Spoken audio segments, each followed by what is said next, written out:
All right. Gosh dang it, Sim, do it. And what a lovely morning. Good morning. Good morning. We've talked all night. Good morning.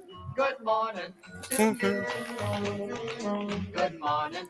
Good morning. It's great to stay up late. Good morning. Good morning to you.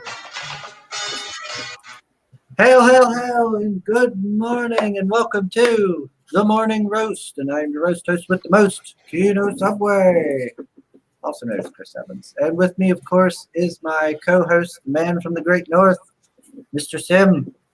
Hello, and don't forget to say the real Steve Evans, because you're not an actor with a fake name. Oh, my name ain't Steve Evans. So good morning. And we have two special guests today. We have Mr. Ryan Cardinal. Hello, hello. And Mr. Matt Burke. How you guys doing? Hail. I was going to say the other one for the Great White North, but you kind of moved along a bit too fast. Well, That's all right. I'm in Vancouver. It doesn't really get that white up here. I'm trying to keep high energy, trying to keep it going while I've still got it. While the Java still has the action there. Yeah, while I still got something going on. While I still got some fuel left in me. It was the first show that I opened up with the freaking Java mantra, right? You remember that one? Yeah, the little play off the dune. Yeah. I love that freaking line. Like the first time I used it was in freaking university. We were all working in we were at NAD. I don't know if you know what it is, but it's a 3D animation university, right? And it's open 7 days a week, 24 hours a day, right? People are, you're there for like 60 hours a week, but you're really doing 120 because, rendering and shit like that. So, dude, there was a point where you go to school, there's people sleeping in the fucking chair in the entrance. People are sleeping everywhere. And you go in and all you saw, dude, was the mantra of fucking Dune with the Java on the fucking billboard. Like, imagine you go into the university and the big wide fucking board, and all you see it's the mantra there, and you have students on there like sleeping with their coffee in their hands. Round tables next to the computers, they're all sleeping on it. Dude, it was just fucking hilarious. Sorry. That would have been a good picture, Sim. Yes. You haven't let me introduce our other co-host. You mean Soul? Boom, Mr. Officer Soul. He says, welcome to the Morning Roast, the always late and coffee-fueled comic show as it starts with flavors and quick people all over. Good morning, Chris, Sim, Ryan, Matt, and Chat. Good morning, co-host. Morning, Soul. How you doing? We're the first show to have a chat co-host. Soul Nice. is the soul of this show. Yeah. Nice. That's good. And hey, Oh, yeah. of course, ain't that kind of the fashionable thing on YouTube to always be late? Every time I watch a stream, they're always late. Yep. And okay, but an hour late, that's more, 15, 20 minutes, okay, but you're pushing your luck a bit. Your name may be Chris Evans, but let's use it for another reason right now. You ain't that big, guy. all right. All the chaos I got going on here at the house should be done and over with by Thursday. So Friday I should be closer to being on time. Okay, so I'm thinking that. So, guys, you heard. If he's late on Friday and tries to blame me again, we're roasting him. Yeah, worse than usual. Keeping high energy. Oh, here you go, Soul. It is butter. I know. I keep telling him. He keeps drinking fake coffee. It's like drinking 0.5 beer with the big guys and trying to act cool and drunk. Oh, well, Soul says Carla is usually 5 minutes late, but she's a pregnant woman. What's your excuse? Oh man. It's not called a morning roast for nothing. No. And as you can see, he's our co-host. Yeah, it's called the morning roast because the host gets constantly roasted. The host with the roast. Yeah. All right. How do I? What was it? How do you say it? The roast with the most? You said, no, the host with the most. The host roast with the most. Yeah. The host roast with the most. Yeah. You have to keep It's that not one. America's ass. How, Matt, how would you know? Have you been checking it out? My Yeah, I've been checking out that OnlyFans you just put up. Got to make that money somehow, you know. Right. All of the ladies want to sign into. So saying, what the fuck? Where do you always find these? I know it's one coffee place there, and there's for some reason I'm thinking that he's trying to pick up the girl because he picks those stupid fucking coffee instead of trying something that's actually gonna give him a boost. Hey, the last couple shows I had the really strong stuff that tasted like crap. Okay, you've already been there at least 6 times so far, right? I think that's the 6th episode. Did you get the phone number yet?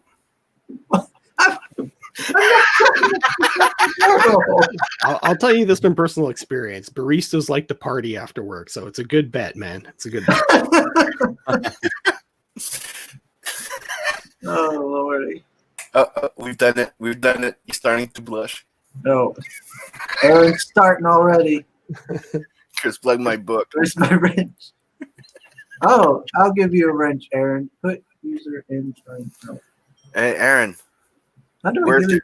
where's this be in the book, dear? Do I have to?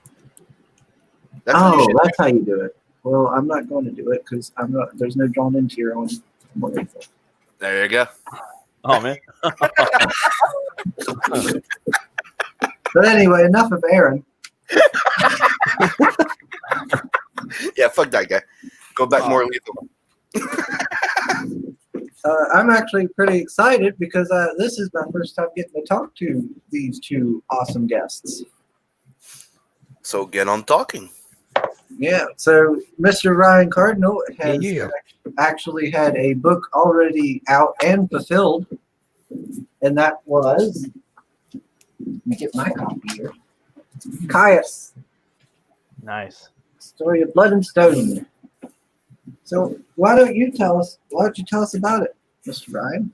All right. Well, anybody who's out there who's a fan of manga will kind of get the vibe of what the book is. Action, adventure, long form story, something that's not going to be wrapped up in a couple of issues. So whoever's hopping onto this, it's going to be a long ride and a total blast the whole way. And with issue 1, as you see there, if you want to show the art for it, or let's see, I got something pulled up here too. Oh, okay. Yeah, I got a little preview page set up here, and this is the first 16 pages that I had available for free if people wanted to scope it out beforehand, because book 1 is 64 pages. I got that there. Are you okay, Chris? What? Chris? Chris? What? Select screen. Share screen. Share what screen? I'm so lost. What am I looking for? I'm so confused. Either show the book or either check if Ryan's sharing his screen. I'm just messing with you, bro. You know this. Ryan's not sharing his screen. What's going on? I was just getting ready to press the link to his mailing list. I love this crap. You just pop him out of his bubble. Quit yelling at me. What are you talking about?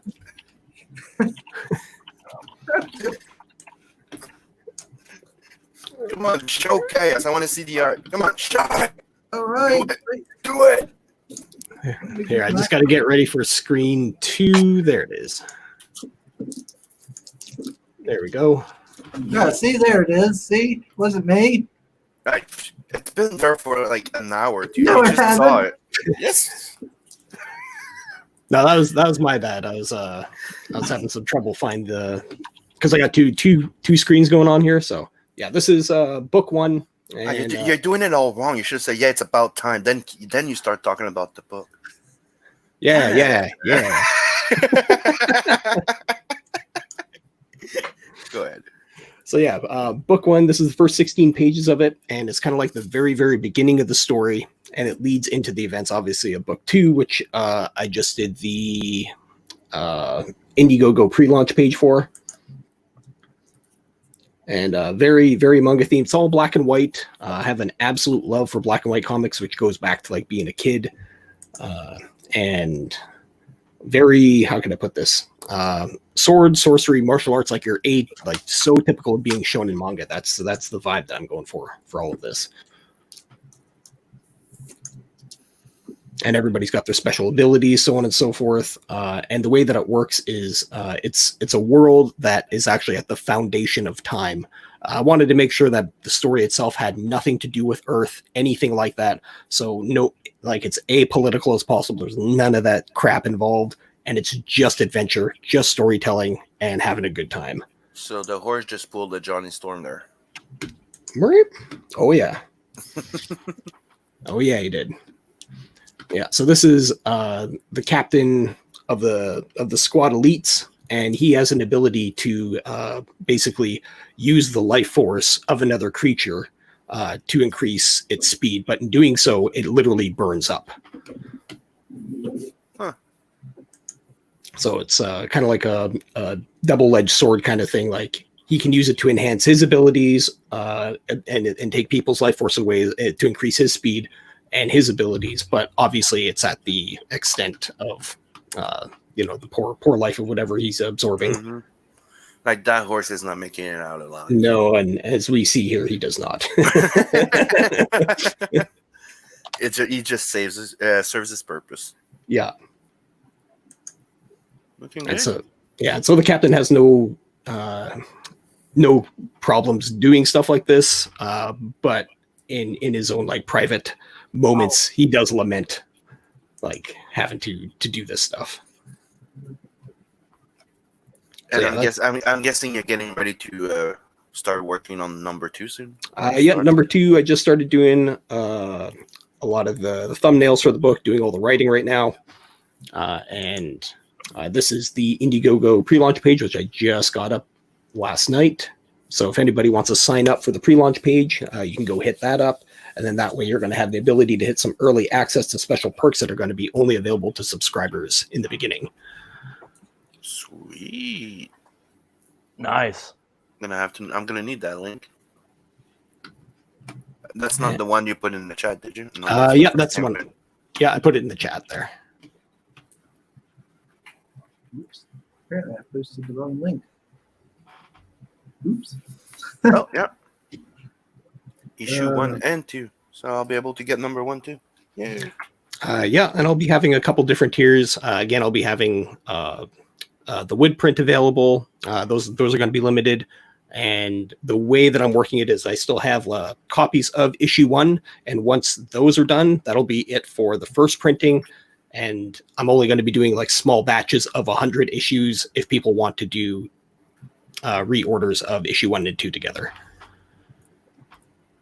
Nice. So that way there's always like a fresh batch coming up. Because the printers that I'm working with, they can work in stretches of 100 issues, which is awesome. Yeah, the art was really good and nice. And I really liked the whole wood print. I thought that was something really unique you brought to the campaign. Yeah, that's cool, man. Yeah, is that handmade or laser printed? That one's handmade. Like we used to do in high school. That one's image transfer. Mm-hmm. And yeah, man, it's a pain in the butt to do. I've learned a lot of lessons from doing that batch. So yeah, with the I don't know how you call them, but there's the soldering burner type of thing, the little pen. No, nothing like that. No, this is Yeah, it's an image transfer where you basically you have the image on the paper, reversed image, and then you put it on, and then you gotta do this kind of like emulsion fluid, and then rub away all the paper. And if you don't do it right, it strips away the whole thing. You got to start all over again. Huh. I thought it was like like I used to do, like you have the wood and you have that little burner there that you actually carve. No, that would take eons for me to do. But for the second batch, I'm actually going to be doing silk screen prints onto wood. So Nice. Oh, okay. Yeah. Does that speed up the process or something? Speeds up the process. I got an echo going on. Is that me? No, you're good. Oh, okay. Okay. Yeah, definitely speeds up the process and allows for a more finer detail for an end product, which is something that I found that with the last batch I did, I could get the detail, but if I didn't rub, as we all know, you don't rub it right the way. You don't get what you want. Nope. And if you rub it the wrong way, you might get something that you didn't want. Yeah, you'll definitely chafe some of it off, if you know what I mean.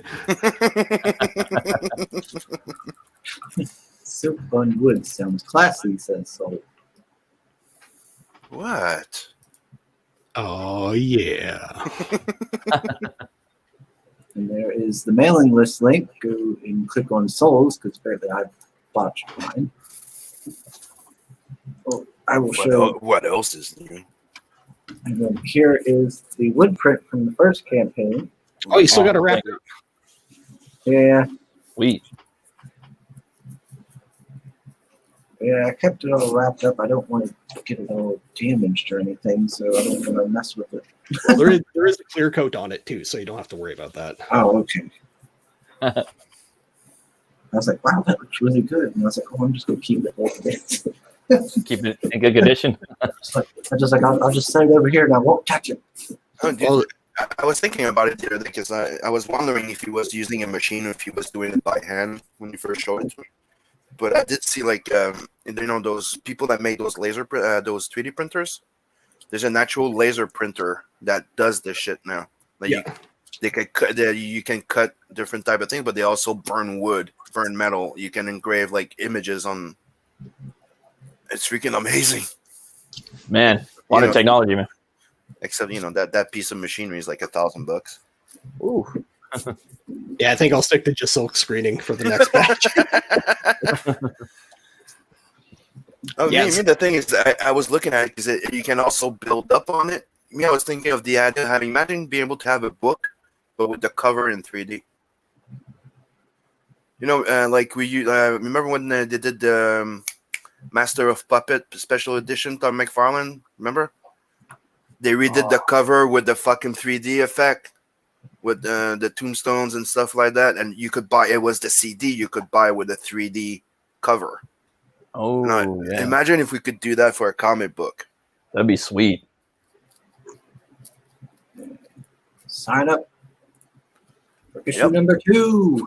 Yeah, and all I've heard is good comments from people that bought the first one. I haven't bought it, and but all the reviews and the people I've heard that got it were really happy with it. So yeah, it's definitely shonen style base. So if you're reading that kind of manga, you'll definitely understand the vibe I'm going for. It's not your atypical superhero, beat 'em up kind of thing. It's we're going to meet the main characters, go from there, and just see the whole story unfold before you, and watch the characters grow and evolve as the story progresses. Nice. I like the cigar smoking rooster. Oh yeah, he's Trigger the chicken. It's funny too, because I named him Trigger. It's so many years ago. Like this is 2005. I named him Trigger, and now all this stuff comes around. I'm like, oh, he's relevant. That's funny. Yeah, the art style and the way the story's laid out and everything is certainly reminiscent of manga. That's for sure. Hold on. So Lion's going, Sim, what's GOG.com? GOG, it's kind of like Steam. It's Okay. Good old games. Okay, good old games. He goes, has a sale on French games today. I was like, hell nah. I'm like, yeah, better not. Yeah, Dude, French. dude, that's the thing is, I'm not that type of fucking French. I'm Canadian French, and at this point, I speak more English than I do French. And if you look in my blood, I have more Scottish than French.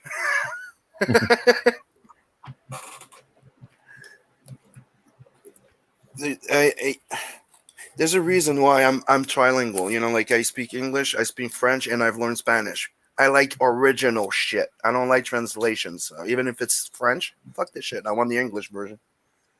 I don't want a French translation. You want the pure. Yeah. I want the way that it's made. Right. Sim, I was going to ask you a question. Now that you're in the fulfillment phase, right? Mm-hmm. Have you been able to keep your packages under the allotted weight? Because I know that was one of my big issues with sending stuff out. Well, that's the thing, is right. My biggest problem was getting Gemini mailers, dude.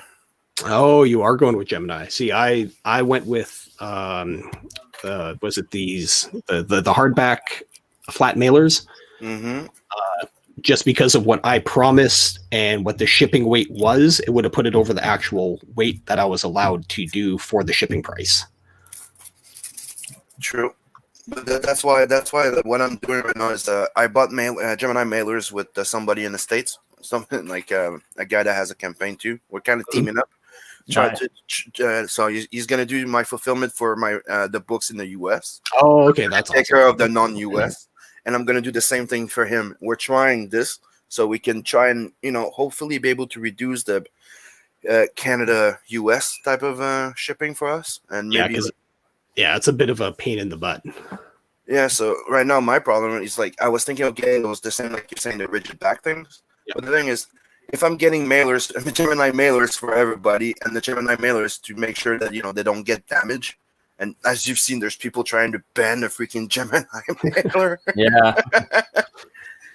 Wow. So I'm like, if I'm gonna do this and maybe have a tracking on it, might as well use it. But it's because I said I would also.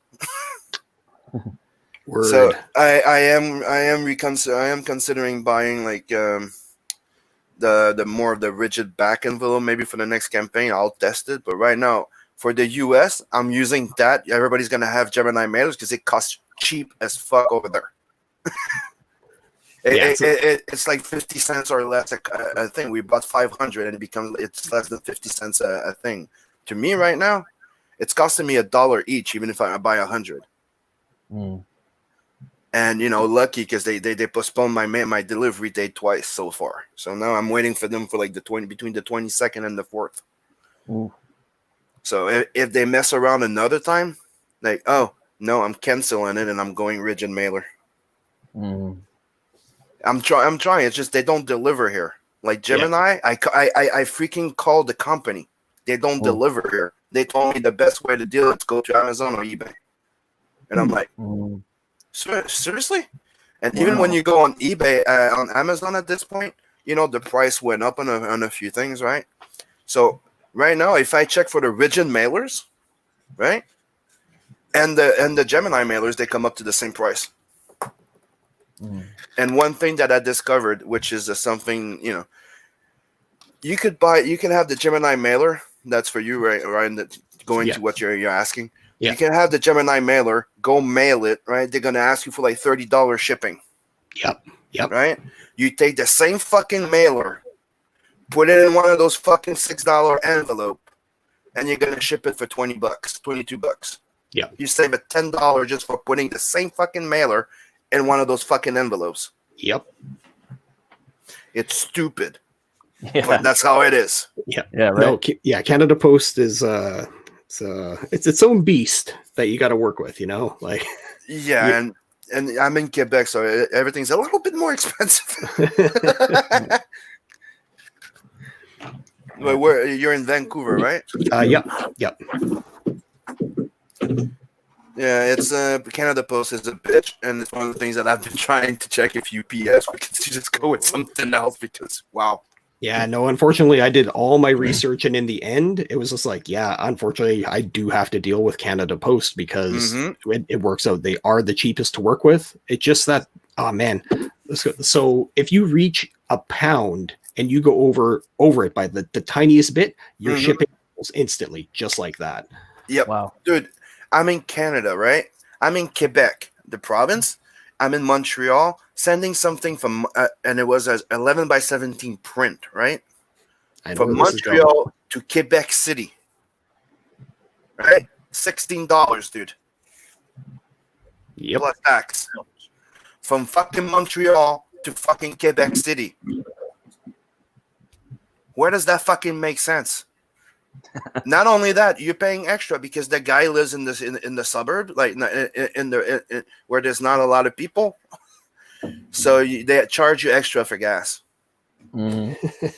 and it's in the bill. It is in the bill. Yeah. How many kilometers? How much gas is gonna take? So that's what you're paying. I'm like, what?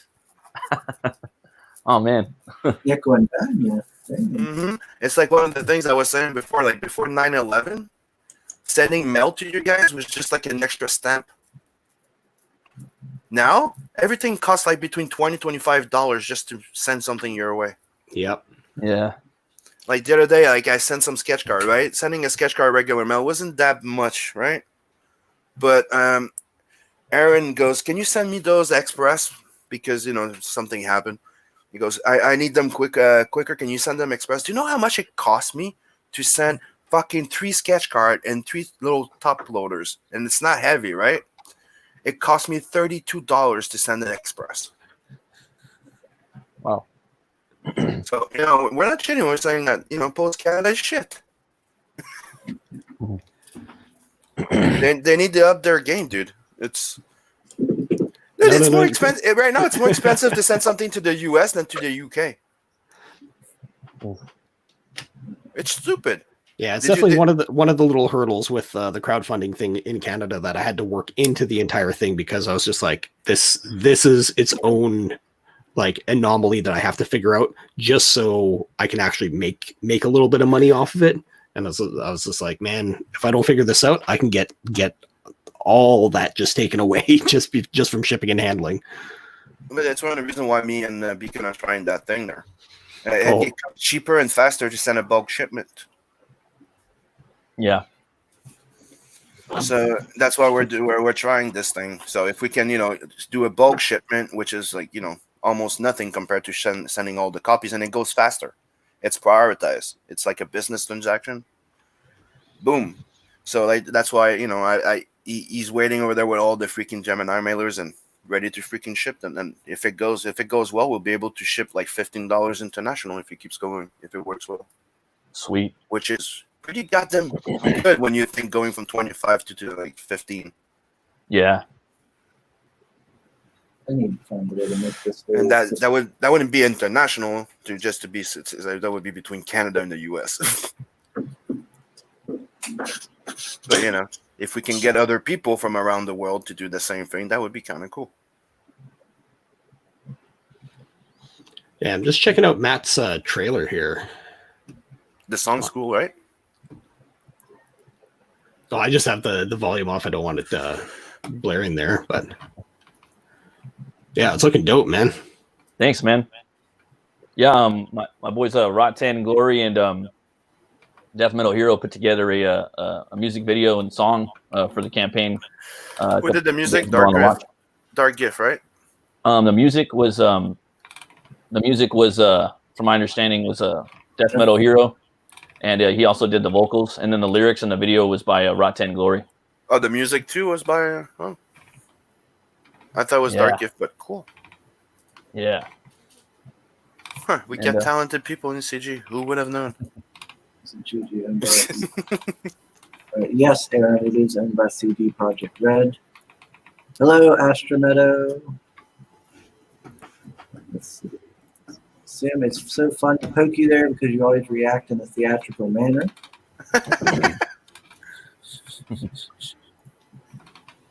Simon, that's Frank's birthday. Aaron says constant Canadian whining. Damn rights, man. Yep.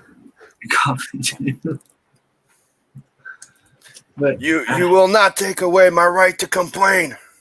Yeah, I need to try to find a way to make the whole fulfillment service work. And then I could help out everybody. I just don't know how to make a competitive price. It's like, but the maple syrup is nice. You can put it in coffee too.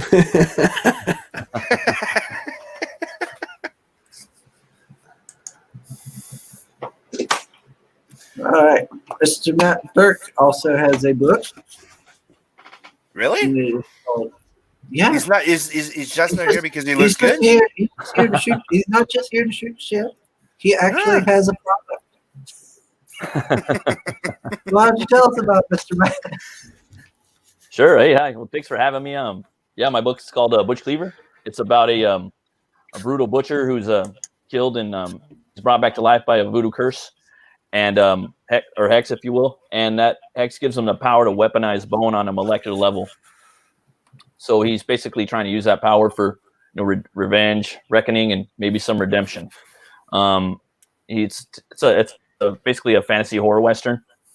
And I wanted to make it like in a different type of like setting, a different place that would exist in the United States back in the 1800s, and it's a town called Oubliette. And I wanted to have a lot of like cathedrals and saloons and missions and French Quarter buildings. Definitely got a big New Orleans influence from there as well. London, Southwest, all that into one setting. It's like the Swiss Army man. Yeah.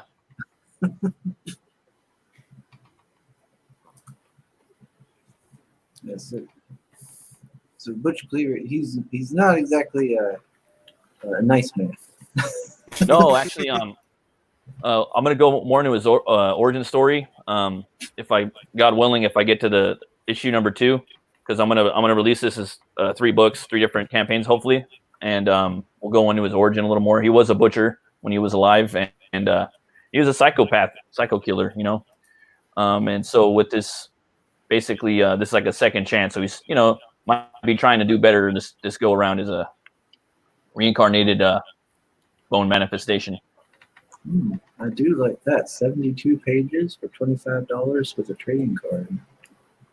Yeah, That's this good. book, I actually put it out. It was 3 books that I put out through Indie, just in California where I live.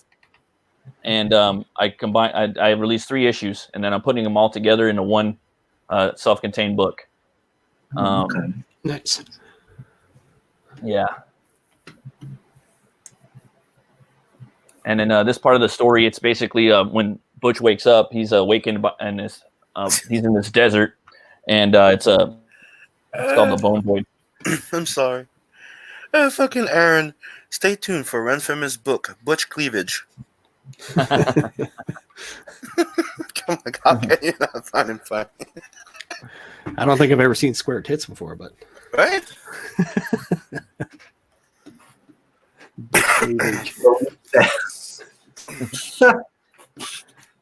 And this sequence right here, it's this oh, I'm sorry, what were you saying? Oh, I was just going to yell at Sim for interrupting you. Oh no, it's all good, man. I'm sorry, I couldn't hold my laughter. And this, that's funny, man. Is that And that's this a double sequence that, right here is is that supposed like, to be a double page? No, that's a single one. Okay. Wow. And that's oh, thanks. And yeah, this is like a character called Moth Mammon, and he is this light-eating demon that basically takes part in helping resurrect Butch in this bone cathedral. It's out in this desert, and the desert's made of the sand is bone dust. And he wakes Butch up, and he wakes up as well, and he's basically training him on how to use his powers. So they're thrown down a little bit. beating him up to teach him a lesson, kind of a thing. Yeah, kind of like a training scenario. Nice. Oh, and then we have a nice little standoff. Yeah, he can create weapons out of bones. yeah. Any type of weapon he can think in his mind. I wanted Butch to just be like an everyday man though, like for the most part. But it has his wits about him and smart, but he's not a genius or anything like that. So if there's something he's seen before in his former life or what have you, and he can create that weapon. And the bullets are made out of bones too. Yes, the bullets are made out of bones as well. And are the bad guys allergic to his bone? No. It would be like Silver the Werewolf type of thing. I'm thinking. Yeah, that'd be pretty cool. I could put that in like maybe a character or something like that. But yeah, it's just regular bone. That's neat. Shit puts his arm through the hole and makes a Gatling.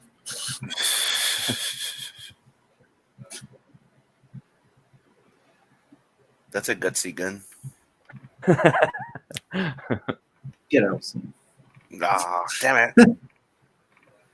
And in this story, I wanted to make like a universe where it can have pirates and cowboys and Native Americans and barbarians and Vikings and Yeah, I was just gonna ask you that. I'm like, I see like a Chinese junk, Viking longbow. Yeah.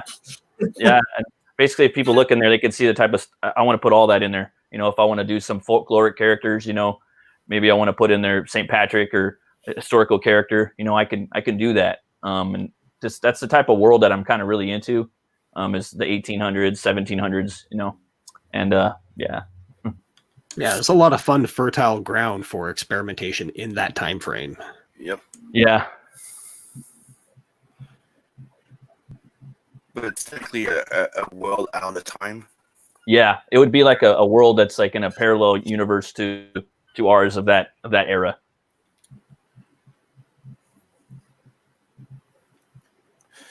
So technically, the land of the dead. Yeah, sort of. There's a lot of monsters and ghouls and ghosts and all kinds of stuff in that town. In the book too, there's this one of his people that he interacts with is the voodoo doll, and he's part preacher, part pimp, and basically everyone in town that does business with him, he creates a voodoo doll of that person, and if you step out of line, he's going to take that voodoo doll and he's going to put a hex on you. So he was part. Yeah, so basically he's got this bordello / church, and in the front it's a church, and in the back of the house, if you would go around the back, it's a bordello. So you can go use them and then go ask forgiveness. Got it. Exactly. He's an entrepreneur. Yeah. Right. Makes sense. Both services at the same time. Get pleasure, ask for forgiveness. Yeah. Wash your sins away. That's it. Go. Come and sin. Wash your sins away before you leave. Thanks, Aaron. And that right there is Opie the opossum. He's the bounty hunter in the book. He comes in about halfway through. He was inspired by like Wolverine and Sabretooth. And a little bit. I wanted to make a character that was kind of feral like that. And Davy Crockett, he had the coonskin cap on his head, the raccoon. This one's got a dead possum on his head. And I always thought that possums were a cool character to make. They're nocturnal. They have claws. They have pouches, so I give them pouches. They have a death grip, so I made them a submissionist. Also, they play dead a lot. They play possum. Yeah. So there's just so many things to do with that. And then I wanted to give him a big Bowie knife, but even bigger. So that was.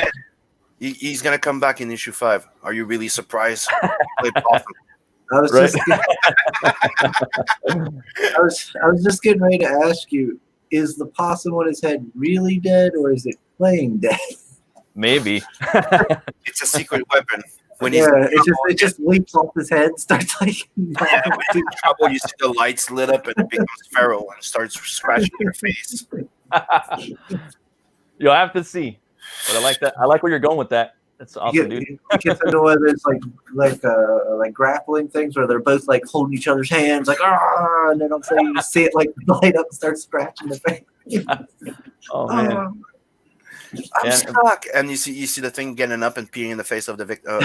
It's just, I'm blind. And in the story, there's another character called Whitey Ratatouille, and they call him the White Rat, and that's Butch's old boss, and he's the cousin to Opie Old Possum. So, yeah. And this scene right here. Oh, sorry. Aaron is turning into your number one fan, clearly. Oh wow, thanks, brother. I appreciate it, man. Thank you so much. This scene right here, this is what I was going to offer as an original art tier. This is a scene where he's in this Viking saloon, and this is a Dr. Grackle.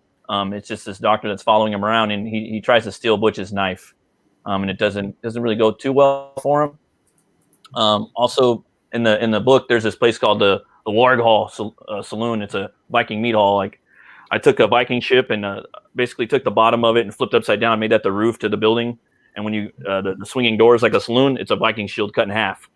So when you go in there, and then the bartender is Vargbjorn, and Butch kind of knows him in his former life a little bit, not and some stuff goes down in that saloon a little bit in this part of the story. There's also cowgirl Viking cowgirls in there as well. That was very like inspired by Sin City. Yeah.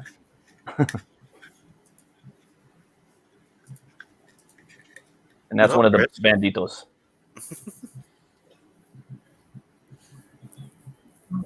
Are you still there, Chris? I'm relatively new to this campaign. I'm taking it in. Don't forget to take the coffee in with almost no caffeine. So, there's a question here. What kind of claw is that knife's handle? You know what? That was actually, I was trying to make it like an antler that was ripped out of an animal's head, basically. Oh, so he can manipulate other creatures' bones, not just his own? I don't know if he was talking about Opio Possum's Bowie knife, but that's okay. But he might have been talking about something else.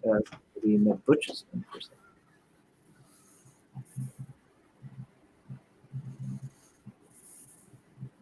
He also, thank you. That's his bull right there. Basically, that's his Batmobile and his Robin put together.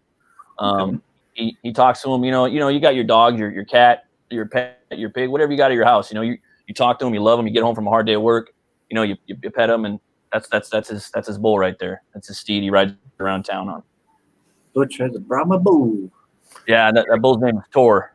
It's his raging bull. You heard of Red Bull? That's Dead Bull. Oh, there's the bull again. And cowboys, they ride a lot of horses. I'm sorry, brother. What were you saying? What's this here at his belt? Looks like a buckle or something. Looks like eyes. Yeah, that's basically his belt buckle that he wears when he's basically in his butcher form attire. And it's I took that from his actual chest. So when you see him in his like primal amorphous bone form, his chest has that right there. And with the superhero characters, their symbol is always on the chest. And I figured I would take that and make it his belt buckle when he's mobbing the streets of Oubliette and whatnot. Okay. Oh yeah. Soul says, yeah, the Bowie knife way up. Okay. Oh, okay, cool. Awesome. Ooh, and there's full-grown skeleton there. Yeah, that's so like the chest that would be his insignia on the belt buckle, and with the bone structure. I was gonna say the skeleton has boobs. Yeah. Calm down, sir. And I just wanted to. Oh, sorry. What? It looks like either boobs or two giant cannons. Yeah, that could be cool. He's clearly powering up. He's going Super Saiyan. Clearly, and the chest is transforming to two giant cannons. And I just wanted to have fun with anatomy. You know what I mean? Just kind of change things up. His bones actually, they do have they have marrow and somewhat of a pussy blood inside. Butch isn't an extremely OP, so he can be taken down and killed, and he has to drink whiskey milk to survive. So that's another reason why he likes to go to the bar. Because milk is good for the bones. Exactly. That's what you can bring to the con. You can bring people whiskey milk. Right? Here you go, throw up. Here's the new bad guy, the Milky Way. Takes Right? away your milk. Well, No. Sam likes to have fun with anatomy as well, but we can't show those pictures. Nope. I don't know. He can fly too. Yeah, that's He can make all his limbs into blades too. Yeah. If you look at his legs. Yeah, his legs and his arms are all bladed out. Yeah, the possibilities are endless with him. and I just wanted to take it really blue collar, like low tech Western, with his thought processing is on turning things into weapon for this. Yeah, so that's why I did that. And then when he comes out, he's got the wings and stuff, but that's kind of like a foreshadowing to later what he could do. Yeah, I've always liked how you say Weird West, where they mix the supernatural with Western. Oh yeah, like I loved Cowboys and Aliens. Anytime they mix it up, I don't. I'll take it. It's fun. So Lion's like more like anti boobs minus D cups. But I like the last one. Butch Cleaver got milk. Right, that's a good one. I like that. That's the old cover right there. I did for the original first issue, and I was on my boy Rotten Glory show, and he was like, "Hey man, you're coming over. You're bringing a new project. You should do maybe do a cover. Think about them and that." So I was like, "Hey, that's a great idea." So I started doing I did a new cover for the campaign, and then also I did a trading card exclusive for everybody that signed up.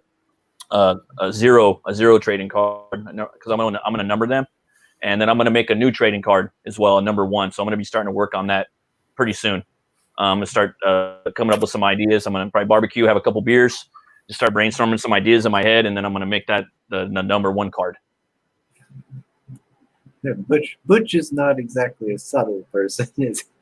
No, he's a psycho killer. And that's the thing is I don't know of any story that correct me if I'm wrong, of a psycho killer being able to mentally like take care of his or herself. You know what I mean? Mm-hmm. So So you're telling me he's on a psychopath? Yeah, he was definitely a psychopath killer when yeah, right, a psychopath. He's on the psychopath. Path of psychosis. I'm sorry, dude. It's early in the morning, and I like phrasing and wordplay. Okay, I'm sorry.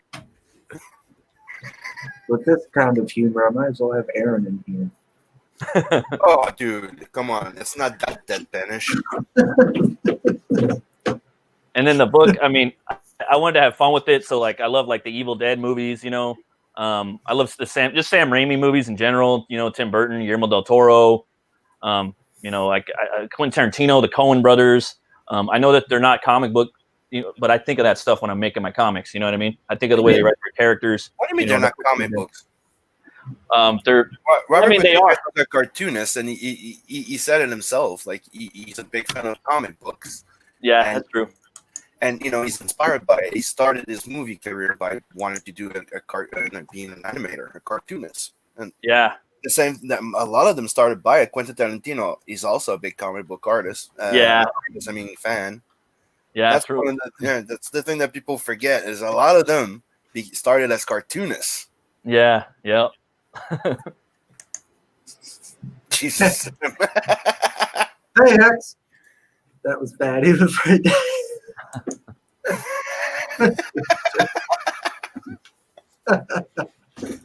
Aaron, are you working? Yeah, he is probably. Oh, loser. That's why he's like, "Hey, I'm at work, pimp my book." Oh, Hex actually has a book he's working on. Nice. Who, Hex? Yeah. He's working on a book too. It's called Jesus Sim. No, sir. No. Damn it! We're gonna have to have Hex on sometime. Hey, you have Soul practicing his French. La blague de papa. Yeah. Did that No, Saul, no. What? Oh, we don't need that. Don't give shit to a well-educated folk. Oh. Don't blame him for your lack of knowledge of French. Is the bull traveling underground there? Right there, he's just running down the cobblestone streets, and I wanted to have like bone dust kind of. Oh, okay. I get it. It looked like it kind of, at first glance, it looked like he was either traveling underground or he was tearing up the ground as he was going, Oh, yeah. Aaron just answered he's home like a bitch, so why ain't he in here? Yeah, why is he not in here? Why didn't you invite him? Well, I thought he would. You should know. know this. You're the host with the most. Get it? God, Aaron. Okay, in case you guys didn't know, that's the reason why it's called a morning roast with Chris and Sam.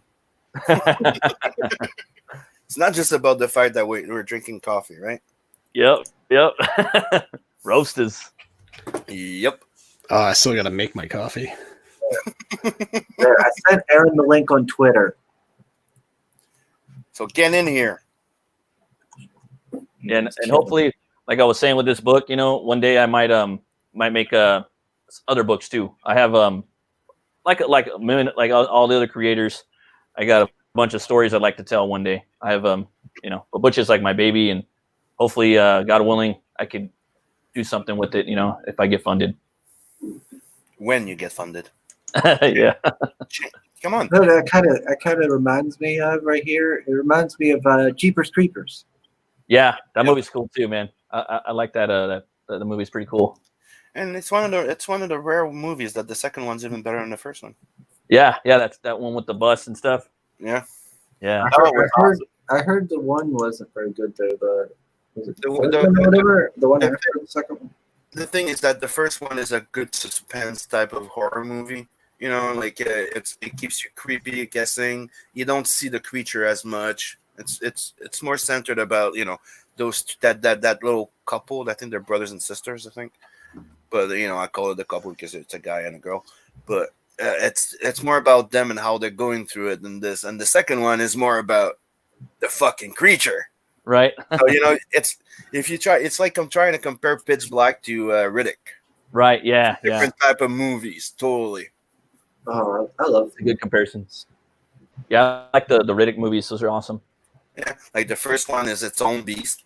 It's great. Yep. You watch the second one, it's a different beast, and you can't really say one's better than the other one because they're not the same type of movie. It's like, and then the third one, they kind of combine the two.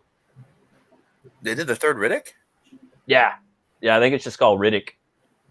It's got Dave Bautista in it and stuff. It's pretty solid. Oh, it's true. I forgot about that one. I need to rewatch it. Yeah, and I got some stretch goals right there. Basically, to get the 4K, we can add some more content to the book, behind the scenes stuff, character designs, That's good.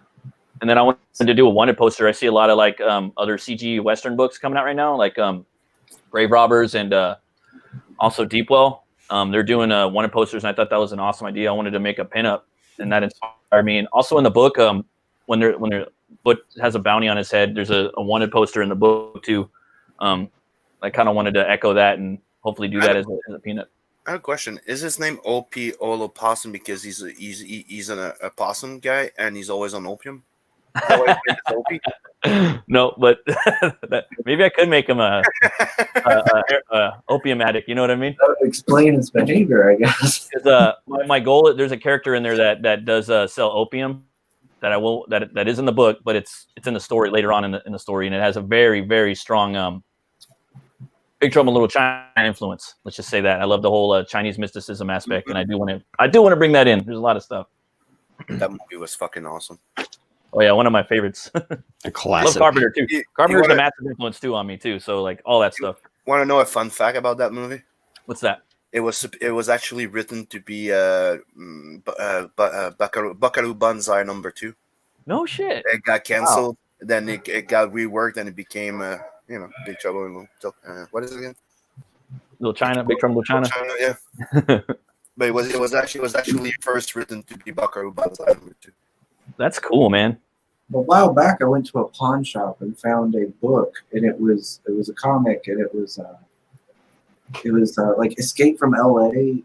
crossover with Big Trouble in Little China. Oh yeah. I was gonna pick that up, but I never did. I kind of regret it. I wish I did buy it. So Soul saying third was basically the first one. Again, the weakest of the 3, in my opinion, and it didn't have Carl Urban. Yeah, Carl Urban's awesome, man. I love him in Pathfinder and Dread. Those are my 2 favorites. And his character was really cool in that whole Riddick franchise. He would have made a perfect Batman, in my opinion. He did a very good Dread. Yeah, and he's great on The Boys as well. I didn't see it yet. I need to watch. Yeah, it. I got the Prime for about a week just so I could binge that show, and then I got rid of it. The Prime.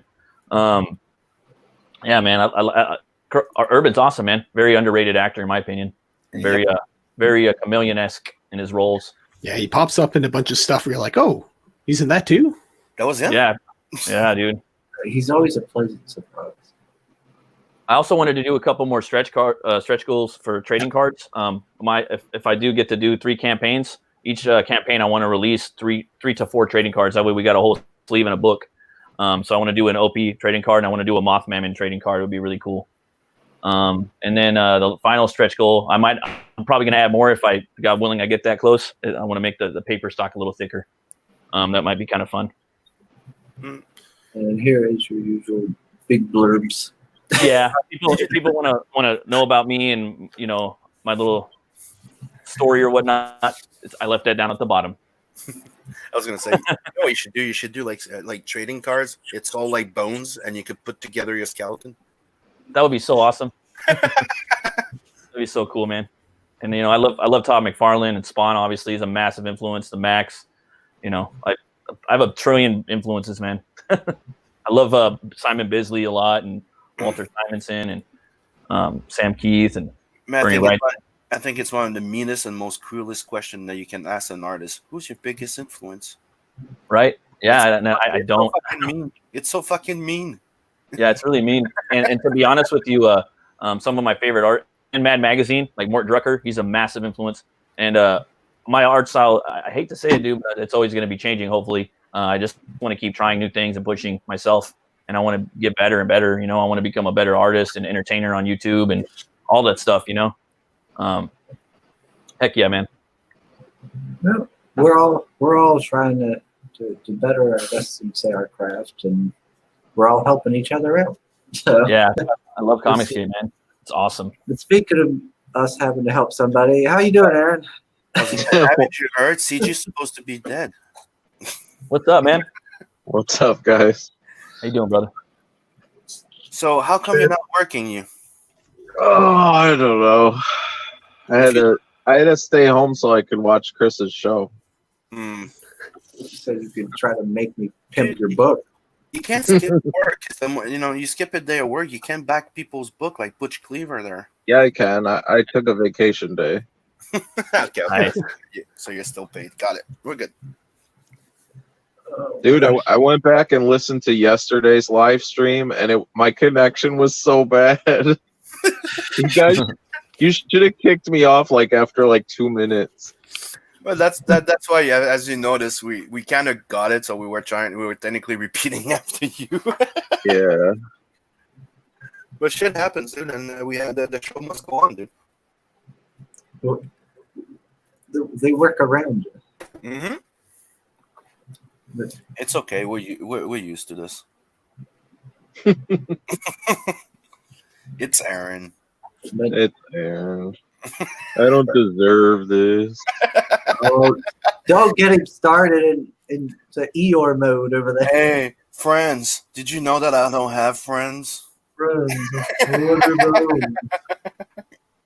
I almost had a friend once, but then I joined CG.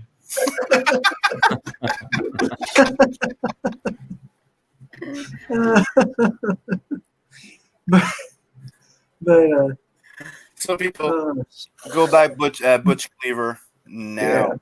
Yeah. So, did you go back it now? I'm going to. Oh, thanks, man. Going to. Shit. Well, I can't do it right now because you made me come in the StreamYard thing, and since I'm on my phone, I can't click off StreamYard or it'll kick me out. All that Don't compliment ask you've been Aaron. doing? Don't ask Aaron to multitask now. Come on. Yeah. Come on now. I can't even do one thing at once. Can't even talk on stream right. Dudes, me and Sim worked on Hellzone last night, and it's going to be so fun. Yep. Nice. Is there going to be a drawn in here for that one? Yes. Probably, yeah, because Sim, Sim does the perfect Chris Evans. And the only thing is that Aaron said that it's going to be called the No Chris tier. Yeah. Only Well, Chris is not allowed to back this tier. just But then we'll have like one of those like secret tiers that will send the link to Chris, and it'll be the same tier. It'll cost more though instead of costing less. just have me die like a horribly weak death, like we were Oh, man. talking about before. That's what I want. I want to Death die by- like, Death by toenail infection. like I Oh, step man. on a nail and get tetanus or something. Get stung by a bee and have a little reaction.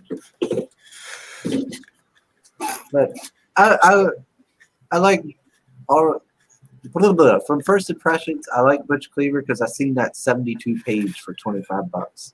Nice. I like that. I don't like how a lot of these campaigns are doing. Like, what was it?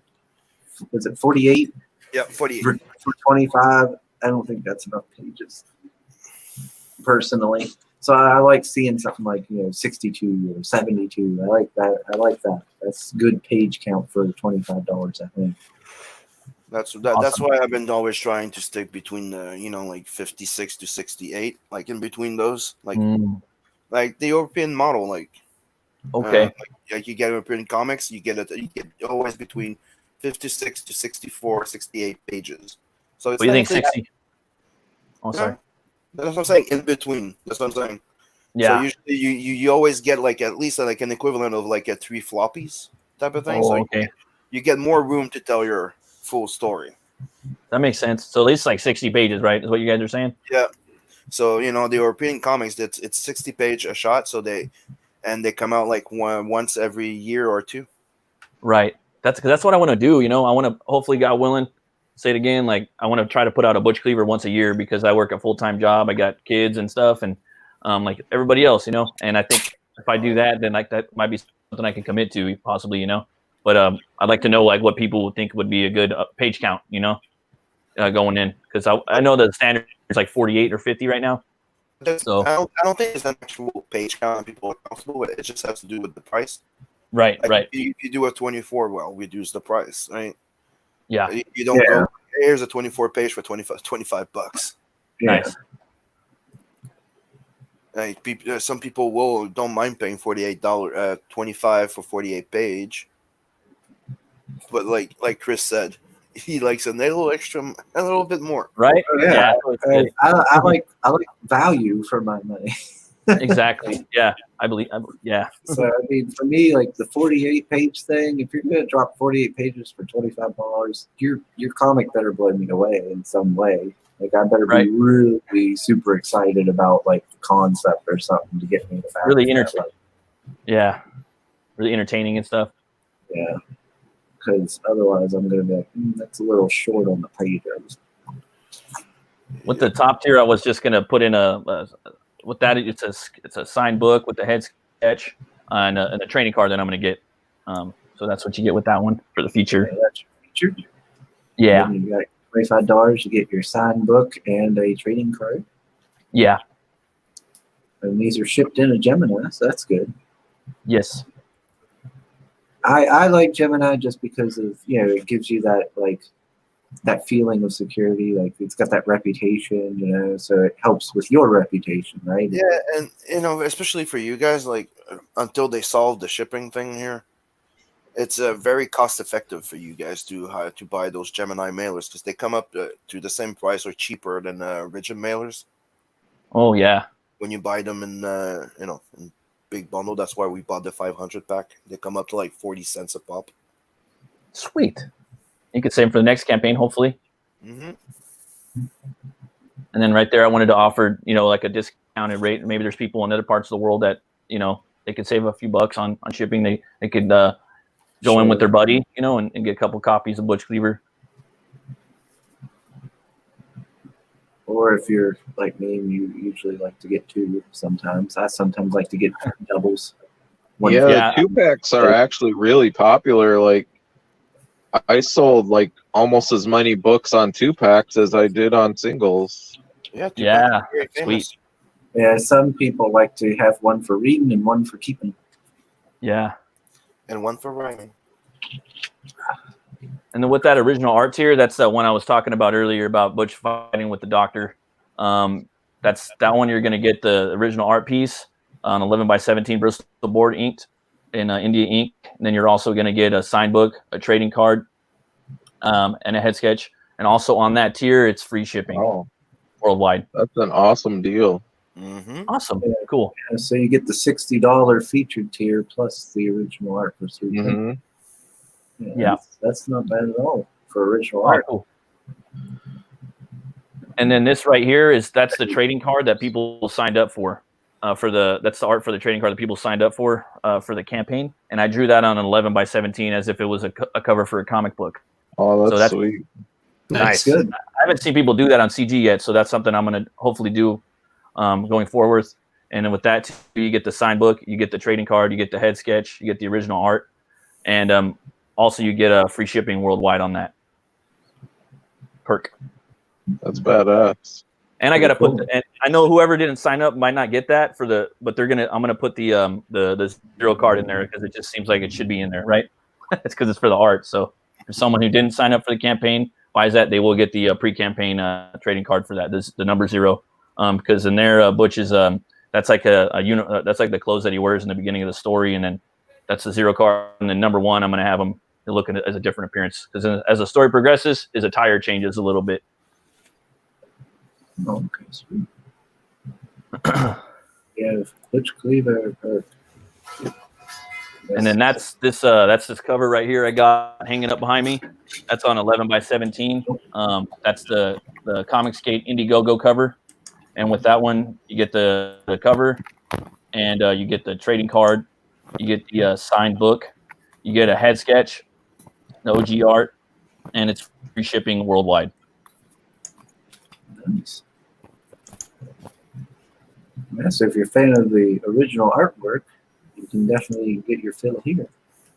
Yeah. They're good deals too. Oh, Yeah. thank you. I spent months trying to figure that out. So So you there's no get drawn in the book tier. Not yet, just because the book is just because I know they're already drawn, but you know why I'm doing this. I think I do. so I got a glad I- question. Glad I didn't bag it. I got a question. So since you already these were all like issues that were already complete, right? Yep, right here. So I So got issue 1, issue 2. Let me bring it up here. Oh, sorry guys. Issue 1. oh, it looks so good. Oh, thank you. Issue 2 Nice. and issue 3. So, So, how come you're not gonna ship until February if you already have it all done? Because he's put it in one book, I think. I'm basically trying to fix the file format for everything. Oh, I see. That's one. So that's 1. 2, I might be doing some more art to get everything going. Mhm. And 3, I don't want to commit to a date that it's not going to be like something like the beer virus could come in and something could go wrong. I want to have room to. Yeah. Better early than late. Now, I don't want to like say I'm going to because I don't want to say like a certain time and then not be able to fulfill. And I want to get as many people to buy this as possible. I just want to get this book out there in as many hands as possible. For me, this Oh campaign yeah, is just- that's smart too to like go in demand for a while and stuff like that. Yeah.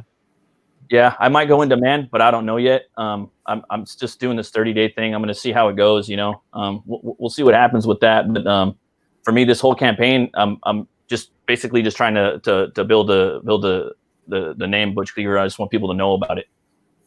That's like the main thing I'm doing. yeah, you're building your foundation, so to speak. Yeah. There's different things, you know, like some people do different things, you know, just to get. I think for me, when you're doing a comic, the main thing is to get your character out there. You want people talking about it. You want people hating it. You want people possibly loving it, critiquing it, but you want them speaking of it. You know, that's just my opinion, though. Now, I got a question. Those original 3 issues you showed, do you have Yes. a bunch of copies of those? No, I printed about 50 number 2s and about 50 number 3s, and I have a couple of them at home. You know what I mean? But I'm, can't really do anything with those. So And then, you could have put them up here on the campaign. oh shoot, I never thought about that. As a Might be limited kinda tier, yeah. Yeah. I got a bunch of number one still. Maybe I could do that. Yeah, people tend to like those kind of things. You know, it's a rare collectible. You know, so people might like to have that in case next thing you know, Butch Cleaver gets his own movie or some blows up, and then they'll have that rare collectible. And Vinny did Wow. the same thing with Through the Woods, and his floppy sold out. Yeah. Really? So you think people would like some number ones, some Yeah, first print? I think they would for sure. Definitely. Yeah. I got a bunch of these. Yeah, do it.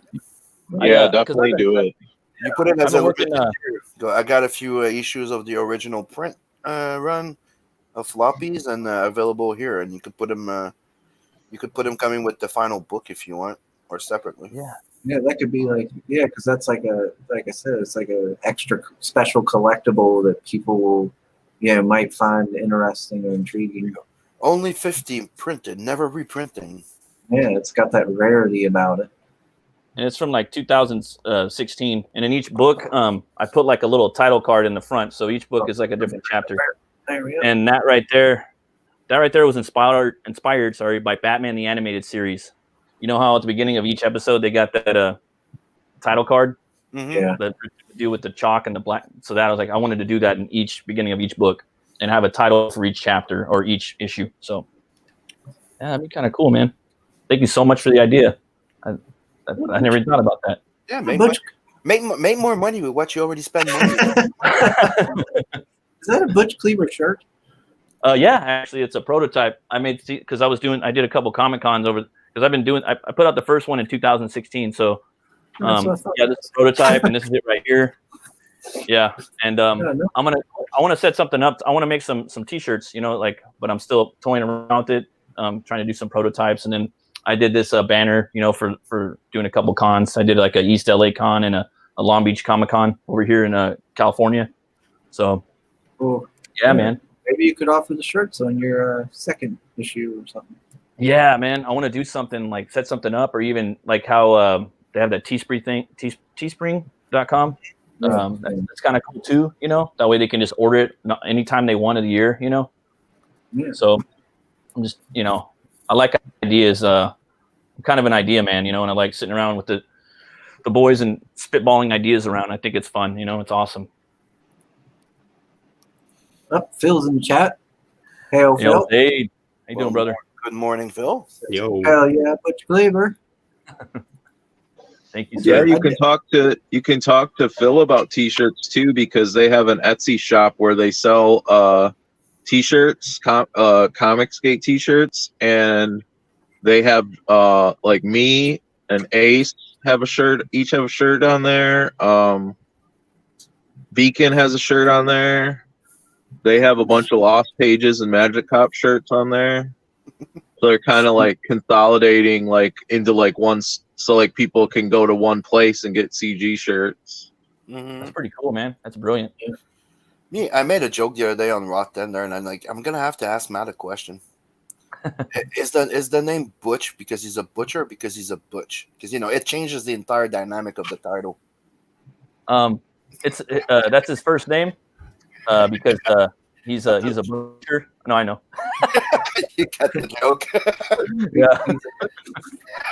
Like, wonder if it's a Butch Cleaver or is a Butcher Cleaver, And I actually Googled the name, and there's some dude from like back in the day that was his name, dude. I was like, oh yeah, wow. Butch Cassidy. Yeah, and there's a person in American history named Butch Cleaver. Really? Yeah, like a soldier in a war somewhere, and I was trying to dig into it, but I couldn't find any more information. But I was like, oh well, it doesn't sound too far fetched, but it does sound far fetched at the same time. So I'm gonna roll with it. Spoilers. We got a little spoiler of the origin of who he really is. Yeah, I am gonna try to do the origin next book. Hopefully, God willing, that's gonna be the next the second issue. You're gonna see everything. You're gonna see him born. You're gonna see his parents getting married. You're gonna see the whole origin of Butch Cleaver.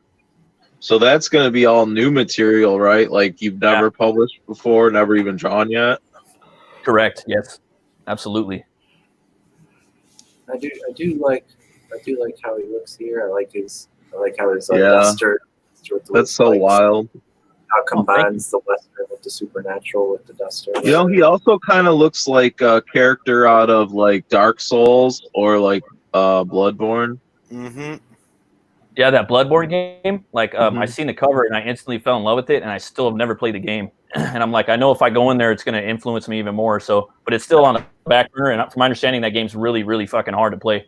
And Yeah. It's fun. It's not as hard as the other one, Dark Souls. right, But it's yeah. similar. But I did like the fold out cleaver sword that he has. I don't Yeah, know that Oh, thing's man. pretty that awesome.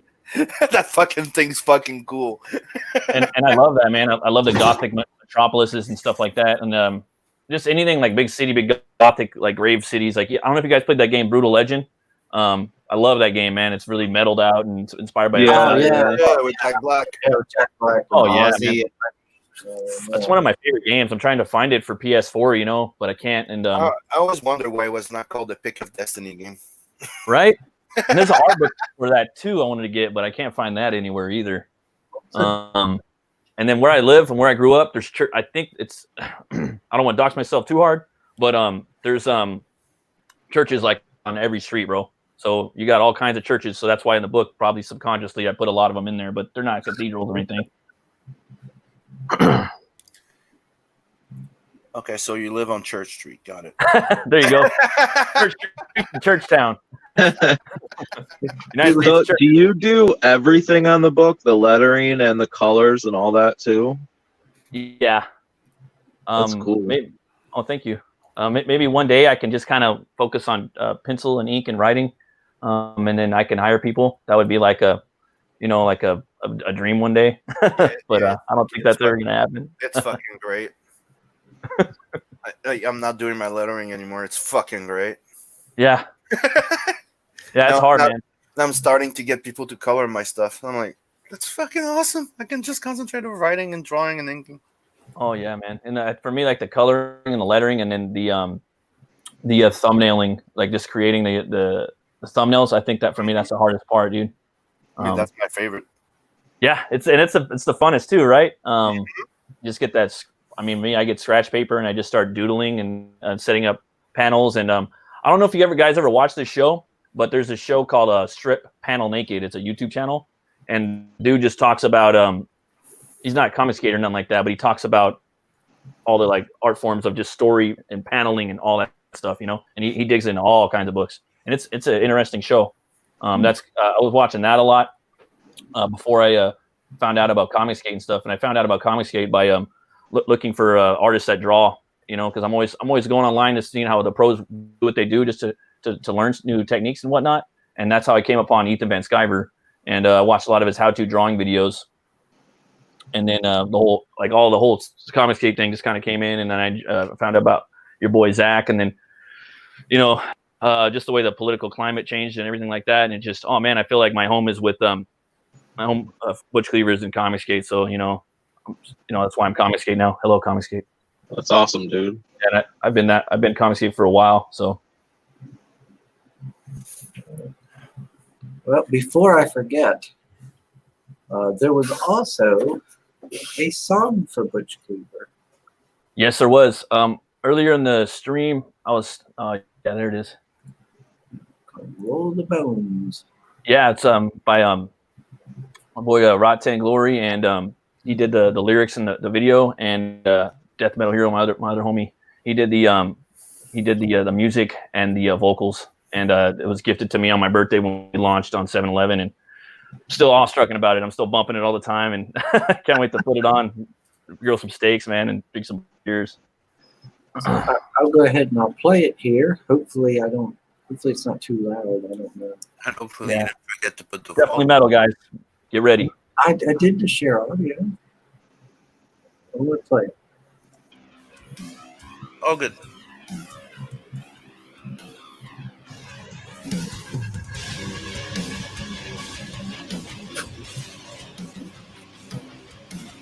Animated by a thirst for pain, brought back to deal it over again.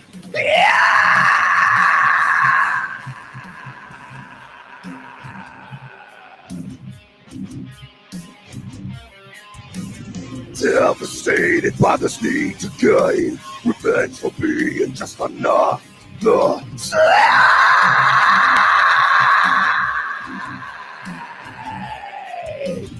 Roll the boat!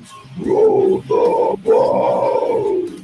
Slashing those fuckers on the gothic ground! Roll the boat!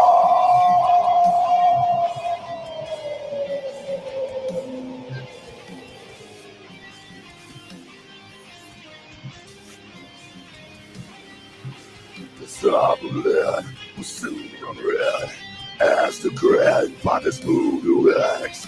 Form in place by these bones of time. All that's left, this dark will of man.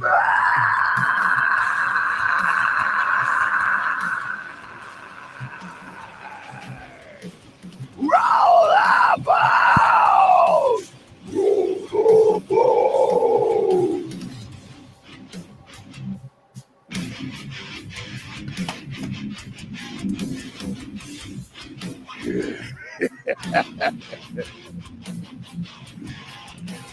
Roll the bones, roll them bones, slashing these fuckers on the gauntlet grooves.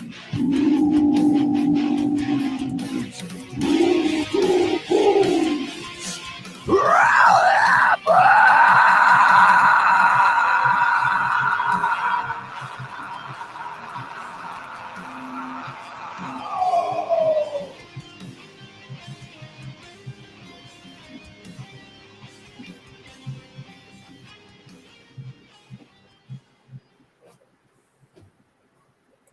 Nice. All right. Yeah. All right, Aaron. Calm down, Aaron. Stop trying to start a pit in your house. Yeah, man. Dude, that's an awesome video. That's crazy. I love it, man. It's fucking it's brutal as fuck, and it's perfect. And I love the style of metal. Oh man. How long did it take for him to gain his voice back? Oh, I don't know, man. I don't. Yeah.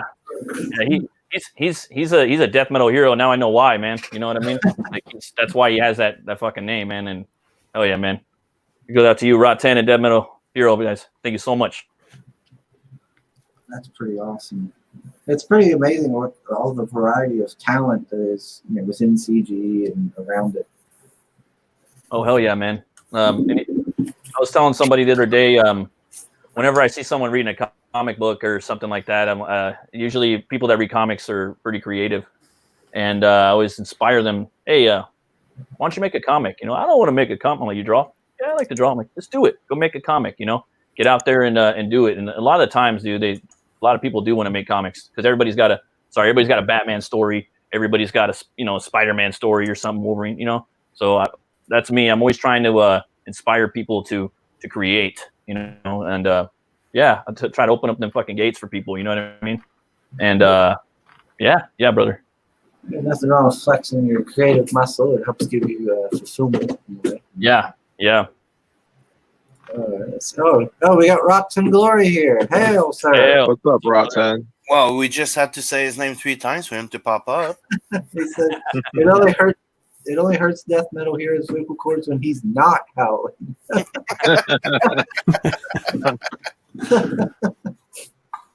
Oh man! Thank you for joining, brother. Hell yeah. That's the other guy who I do a day show. It's not really this morning, but it's midday with Partay. Yeah, it's an awesome show, man. You guys go check it out. Back it if you haven't, or subscribe. Yeah. I like doing those shows with him. Yeah, it's fun. I try to get on a lot, but a lot of time I'm at work and I miss a lot of comic day shows because of work.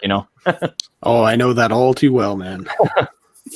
Oh, dude, it's like I jumped on the show once. I got to know him like before he used to be a Scottman. I used to do the show with him. Oh, okay. Then Scottman's like, oh, I can't be there for a while. I need to step down. And I'm like, and Rod's like, who am I going to take? I go, I'll step in, bro. Oh yeah. We got to know each other, and I call him a friend. Hell yeah, man. Hell yeah. I enjoy his shows because we usually have a serious topic, but we don't really take it that serious. Yeah, that's good, man. You have fun with it, and just freestyle, jam it out. You know what I mean? Have some fun. And we don't do drama, but we do hit those. Sometimes we do hit those hard questions. Sometimes. Yeah, you got to, man. You gotta hit the hard stuff. Yeah. This is CG. This is not Lala happy fucking pretty. right? This is the real shit. It's the real world, man. Yeah, I try to watch the streams, but from where I work overnights, I miss a lot of them. Oh yeah, man. Have you heard of that Skits book? Oh yeah. That's very because like you're saying you work overnights, and I was saying I used to work overnights at a UPS, and that right there struck a chord with me. And then I was like, oh man, and his art style very reminded me of a lot of artists I like, and great team, great people. I jumped right on that book. Yeah, I've watched some of their streams and everything. Gosh, they got so much energy. Yeah. Roger said Scottman had to go back to the office for work. Poor bastard. Oh yeah. Dude, that day that he came on the stream and he goes, "I'm in the office," and he turned his camera on. Dude, it was gut wrenching. Oh man. So Like you used to see that little like a Scottish ginger being all smiley in this, and then you look at him and he looks like a kid that just got punished and he took his best toy away. And he's there and he's looking at you with a sad puppy face, going, and I'm like, dude, Yeah, man. happy. Scotsman needs a hug. I feel I share the same thing. It's like everybody has the same thing. It's like it was hard to go like, oh, I have to work from home now. That's weird. But once you get used to working from home, it's weird going back to the office. I know you're like pants. I got to put pants on again. This sucks. The fuck? Yeah, I have to get dressed this morning. Fuck. Yeah, I got to go to work too, and if I had to stay home and I don't think I would go back, guys. I don't think I could do it. So yeah. I definitely don't want to do it again. Like I took the step like a while back, going like I'm going like freelance. Took a business course and not looking back. Hell yeah, man. That's what's up. Yeah, that right. You're not going that way anymore, right? You're going forward. There's no sense in looking back that way, right? You know the old saying is when you're going through hell, just keep going. Right? You don't look back. You keep going. You keep moving forward till you're keep your eyes on the prize. The finish line's over there. It's like one of the things. Like I shared a video not too long ago. I don't remember what was the movie, but it's something I've been put through when I was doing when we're training for some football, right? Where they're like, I can't. They go like, yo, you're gonna get on all four with somebody on your back. You've seen that movie? Where the coach just keeps going and the guy's blinded and he has the way and he's like, I can't fucking do it. And he's like, yes, you can. Just give me one more. Right? And he fucking crossed the entire fucking field. Yep. It's like the idea is like when you look at the line, it looks fucking further than it actually is sometimes. Sometimes you may not think you can make it. But if you just fucking keep pace, keep going, you'll make it. That's what it's like being on Chris's show. Mm-hmm. Yeah, it's a marathon. You just gotta keep chugging along.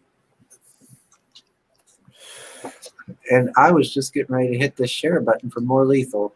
I mean, I was just about to remind you that we're close to the 1 hour and 30 minutes mark. All right, so go back more lethal. All right, move on. Oh man. Sorry, Sim said we're getting close to that time. World's fastest plug. And what has been funny is that you open up and out of that quick plug, you got 5 new backers because they liked it so much. Hell yeah. Yeah. Maybe we should do like instead of telling people go back this book, we should start telling people do not go back this book to see if that actually works. Right? Yeah, right. Because that works, dude. If somebody tried it, goes, do not share this post, and everybody shared it. You never had that post twist. Yeah, that's what Peter Samedi started doing that. Yeah. Peter Samedi would show a bunch of. He's like, don't show this to anyone, but these are the new books coming out this week. Make sure you do not share this. Oh, I'm gonna do that today. Don't back Butch Cleaver. Make a hashtag. All right, Aaron, what's more lethal about?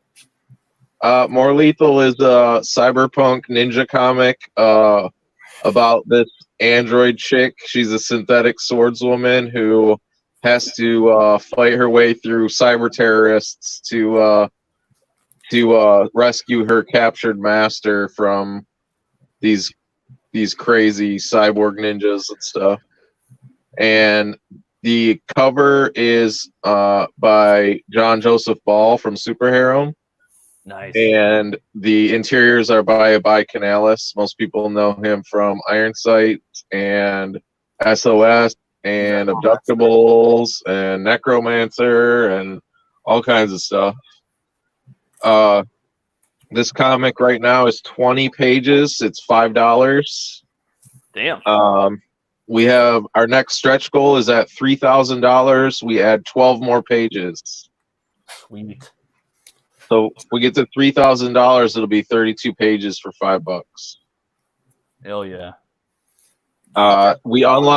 We just unlocked the stretch goal for Brandon Diaz's full color print. So everyone is going to get Brandon's print when they back the book. So you get a trading card, you get a print, and you get the comic, all for $5 plus shipping. Sweet deal, man. That's nice.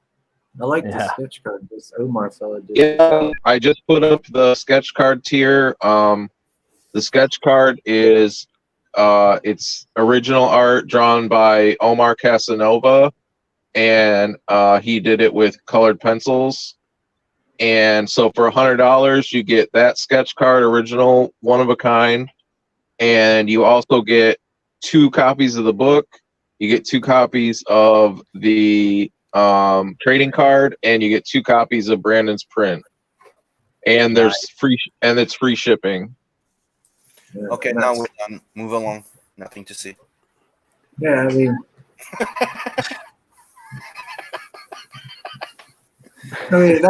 that's a little pricier than normal sketch cards, but he's put a lot more work than normal. It's like, dude, it's Yeah. colored.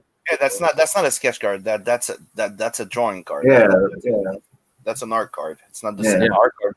Yeah, absolutely totally worth the $100. That's a great deal. Yeah, that's a nice piece you want to like, put up somewhere and show off. And if all Exactly. you want is just the comic's just $5. And if you're in the US, it's $5 shipping. If you're anywhere else worldwide, it's $10 shipping. Yeah, I mean, if you're looking for Or you something can get the affordable. 2-pack. The 2-pack is just $5 more. The shipping, it stays the same. So the best deal for just the comic is the 2-pack. Yeah, the best deal is the double deal. Mm-hmm. And then we got the high roller tier of Joe Ball's 2 pages of Bristol board side by side. That's the double page spread right there. That's for the high rollers. If anyone wants that, it's really beautiful. Or if y'all have a lot of money, back it so he'll do a drawn in tier.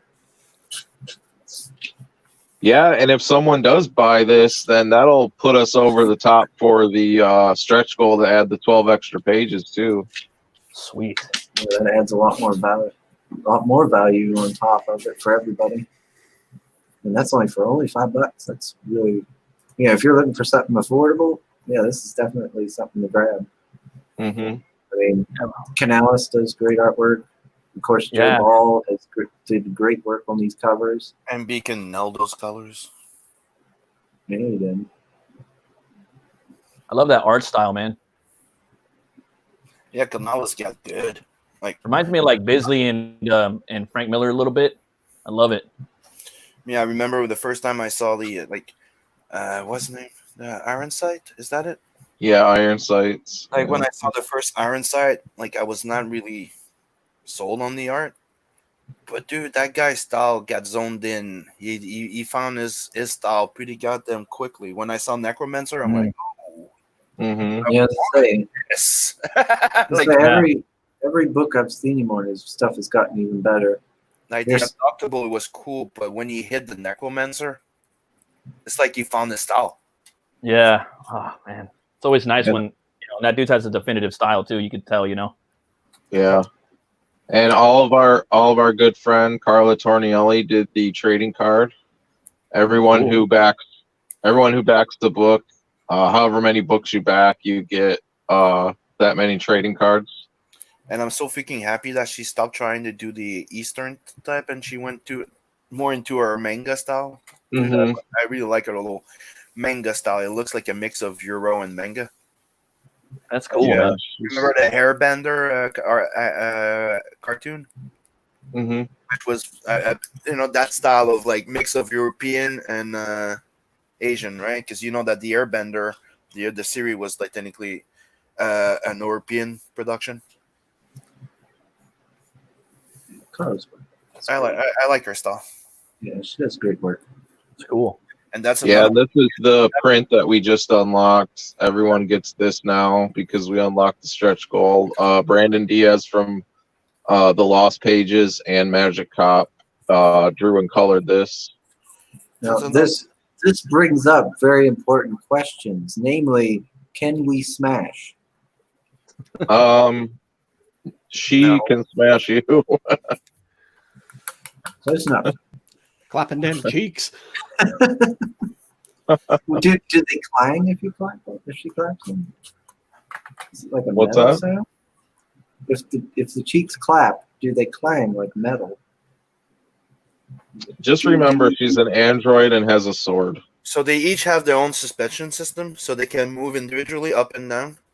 So she can actually twerk without even moving the hips, which is the fucking feat. Hmm. I haven't seen that before. Fascinating. Watch out for the sharp elbows. Yeah, and static shocks, and you could get some wire cuts. Don't get your wires tangled, if you get what I mean. And of course, she levels up.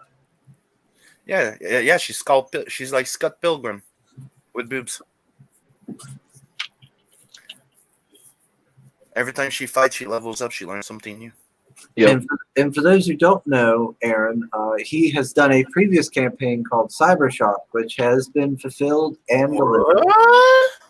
Yeah, and somehow magically, Abai Canales finally got his Cybershock in Spain. It only took 2 months to get there. So right on time then. It took forever to get there. It took a month and a half for me to get my vestige book. That's the joke to your mind is like, Good one, Soul. Okay, I've done these sketch. I kind of love Soul. So yeah, Aaron is a what would you say, confirmed creator in the sense that he has fulfilled a product. So you will be getting this project. He's not going to be one of those guys who just pops in and goes, "Oh yeah, I'm totes going to make a book," and then runs off with your money. Yeah, everyone on this book has fulfilled projects. So No, Aaron doesn't make money. He loses money on this fucking book. Still delivers. Damn it. I do actually. I do lose money on the books, but I still deliver. Sounds like a pickup line I used to do. Somehow I still lost money, but I delivered. So let's get into the next stretch goal so we can all make give a bunch more pages. That would be great. So All we need is what 8,000. No, 800. 845. Sorry.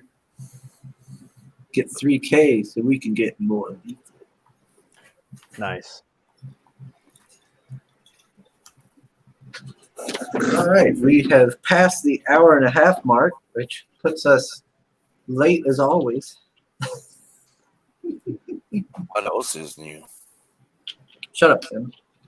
Dude, it's a good morning. It's not a bad morning. It's not a good morning if you stress. Dude, come on. Remember the song? Good morning. Good morning. European customs are like kidnappers these Good days. morning. Yeah, it's true. Yeah. Well, all right, gentlemen, I think it's about time we need to wrap it up because I've got things I gotta do. Absolutely, man. Thanks Well, for having Sim- me, man. Sim probably has 5 more live streams to do today, so I still have 2 later on. Yes, I do. Nice. I have family I need to go interact with, and then I have sleep to catch because I got to work tonight. But we will start doing the going around and doing the closing up statements. We will start with you, Sim. Well, hello. Please sub and like and share this video. Go sub and like my channel, Simon Sympathier. When we reach the 500, I will have some sketch card giveaway with a book. And when we reach the 1,000, the 1K, I'm going to be giving away a heavy metal sketch cover anniversary special. Sweet. So you want one of those because I'm probably going to be drawing Metal Baron on it or Shayna, one of them. Nice. And sub to Tales from the Adverse because that's my next book, and Blood Hunt is coming your way pretty goddamn soon. Hell yeah. All right. Next up, Mr. Matt. Yeah, just Would seem that need. Oh, did he freeze up? What did you do, Chris? I didn't do anything. Yes, you Why does did. it always happen? Poor Matt. I didn't hit the button or nothing. Okay, well, sorry guys. there he is. There you There's go. me. We're all good. Yep. Sorry guys. Yeah, if you can No, it wasn't you. It was Chris. it was me. It was my Ethernet. If you guys if you can back Butch Cleaver, if you want, you could sign up to my my YouTube channel, Metal Movies and Brewskis, where I talk about metal movies and brewskis and floppies, and back back Comicsgate books, and yeah, that's all I got to say. Thank you guys. Thank you, Chris, for having me here. Thank you, Sim, and everybody, and Aaron and Ryan. You guys are awesome. It was a pleasure, buddy. It was nice meeting you, man. Thank you. No. Like, You don't have to thank us or anything. Heck, that's why I did this channel. I'll just shut up and Hey, say thank you. Shut up, Sam. Take the goddamn compliment. Quit trying to take over my show. It's our show. With soul. Let's not forget soul. You're like my wife. You wish. Well, I have seen you shirtless. I know. Gosh dang it, you made me lose track where I was going. Now you go to Ryan. You were going Now to you go to Ryan. Yeah. On to Ryan. On to me, everyone. Thanks for having me on, guys. This was totally awesome. Good meeting you, Matt. You too, Aaron. I just want everybody to sign up to the mailing list for Caius, A Story of Blood and Stone, issue 2.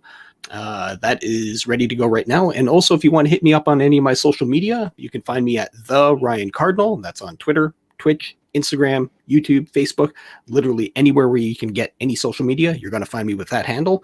And also, just a little bit of a heads up to everybody, I'm doing a little bit of partnership thing with Graphicsly. They're the kind of like American company that puts out Clip Studio Paint, and I'm making a bunch of brush packs for them right now. So that's going to be available probably at the end of August through Graphicsly. And if anybody wants any free brush sets right now, you can go to my Gumroad store, and that's The Ryan Cardinal as well. And you can get some free Clip Studio paint brushes as well as a 16-page preview of Caius issue 1 there. Sweet. Send me a link for Nice. those pictures. I will. I'm actually extra glad Yeah, me too. on Ryan because I Yeah. didn't realize the mailing list was out for Caius too. Yeah, mailing list literally just dropped this morning. So That means I'm going to be able to reuse my fan art I did for Case. that's right. Recycle, reuse. Yeah. Could be a Come cheap. on. Dude, there's so many campaigns. If I redid the drawing every freaking time, I wouldn't even get time to do my own stuff. But I gotta get you back on again, Ryan. I didn't get to ask you about your tattoo stuff. Oh man, I got lots of stuff on the go. Gone back to tattooing now. This is the last month of my regular job. Now that I can go back to tattooing, I got my coloring book project on the go, plus Caius, plus working on a new project, like tons and tons of stuff. Oh yeah, we'll have to have you back on then and talk about all these other projects you got going on. Oh, I'll be more than glad to come back. Sweet. Nice. All right, so I think that's everybody. I guess we'll. Oh man. Oh well. Dude, you just cut his fucking balls off. all right, That Aaron. was such a swift cut too, man. Like That was like ninja slice. cauterized on the way in and out. Mr. Aaron. Yeah, More Lethal is in demand now on Indiegogo. Cyberpunk Ninja comic book, $5. Slice like a fucking ninja. And I just want to say, everybody, let's all support Chris because Chris supports us. He backs our books. He's the customer. Subscribe to his channel, like his videos, follow him on Twitter at Kino Subway. He's a cool dude. He's one of the nicest guys in CG. And he also does some CG reviews. He just needs to catch up on it because he's been slacking. But if you go on the channel, he does have a few, and he's gonna have more coming. I've been really busy this past week or two. Yeah. That's what she said. But in all honesty, I give Aaron a lot of shit, but it's because I love him like a brother, like Sim. Mm-hmm. And please do go back More Lethal. Cybershock was glorious. I really enjoyed it. You can see by the rendering that we're doing that we're friends. Cybershock was a great book. It was just chock full of action, just boom, boom, boom, boom, boom. You know, it kept you. It had a very fast pace. I really got into it. It was a quick read, and I figure this one's going to be more of the same. And he financed the book by himself.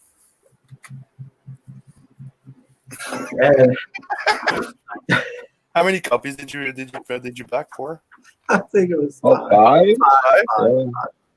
Yeah, there was 5 of Cybershock. He's getting a bunch of More Lethals too. I've got 5 more Lethals coming. Yeah. We're not kidding when we're saying he's a huge backer. Like sometimes he won't even back it just once. Like he's my backer for the werewolf and.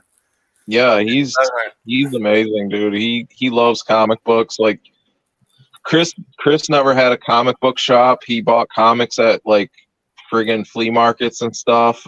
He's like an old school comic fan, just like all the rest of us. And don't be a dick like Aaron and try and get in his way of being the Sean Bean of CG and not giving him a drink. Just let me be in your book. That's all he wants, to be the Sean Bean of CG. Let him die in your goddamn book.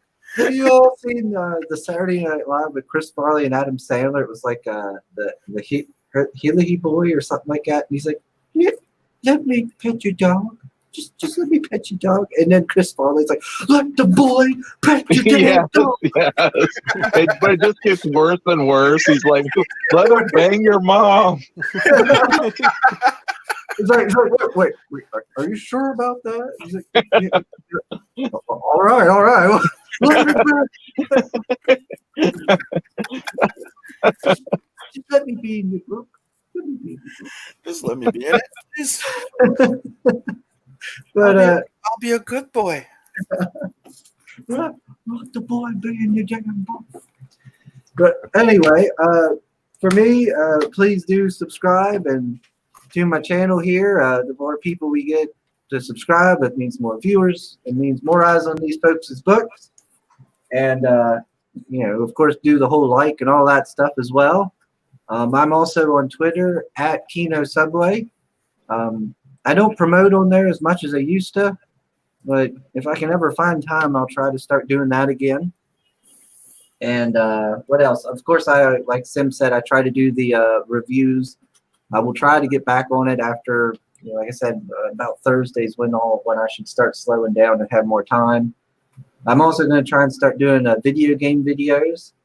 Nice. I got a group I'm trying to get together. I've almost got a whole group going for Divinity 2. And who knows what else I'll get going. So I appreciate everyone who came, everyone in the chat, and of course all you my guests here. Folks. Like all you fuckers. I thought you were gonna call us motherfuckers.